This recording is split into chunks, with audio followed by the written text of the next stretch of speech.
Welcome two माय YouTube channel CG संस्कार भक्ति में आपका स्वागत है। और हमारे चैनल में नए हो तो चैनल को लाइक, शेयर और सब्सक्राइब और बेल आइकन को जरूर दबाएं।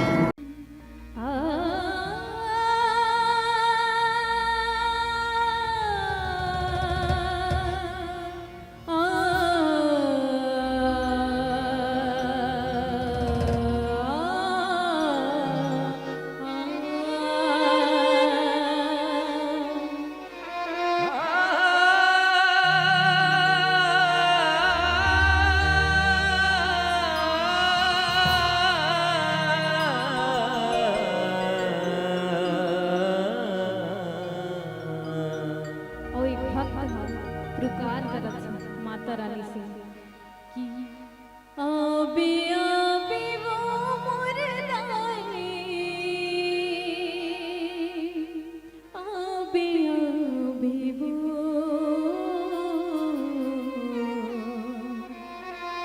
आबे आबे वो मोर रानी,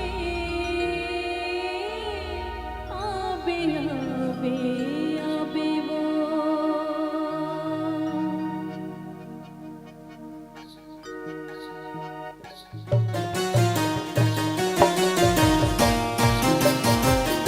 बोल अम्बे मैया की जय हो।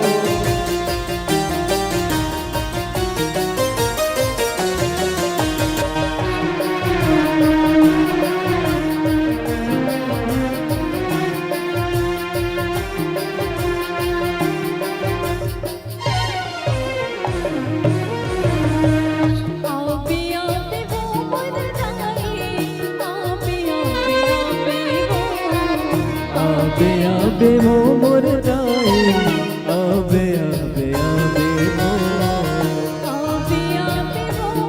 रानी, आबे आबे वो, आबे आबे वो मोर रानी, आबे आबे आबे वो। भले मुखला मोर झंडे, भले मुखला मोर झंडे, भले मुखला मोर झंडे, तोरो मुखला दिखावे वो, मुखला दिखावे वो, आबे आबे वो, आबे आबे वो मोर रानी, आबे आबे आबे वो, आबे आबे वो मोर रानी, आबे आबे वो।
समावे वो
जगैया वो माता भागला मोर जगावे वो आबे आबे वो मोर दाई आबे आबे आबे वो मोर दाई आबे आबे आबे ढले मुखला मोर झंडे ढले मुखला मोर झंडे ढले मुखला मोर झंडे तोरा मुखला दिखावे वो मुखला दिखावे वो आबे आबे वो आबे आबे वो मोर दाई आबे आबे वो आबे आबे वो मोर दाई आबे आबे वो मोर दाई आबे आबे वो मोर दाई आबे आबे वो मोर दाई आबे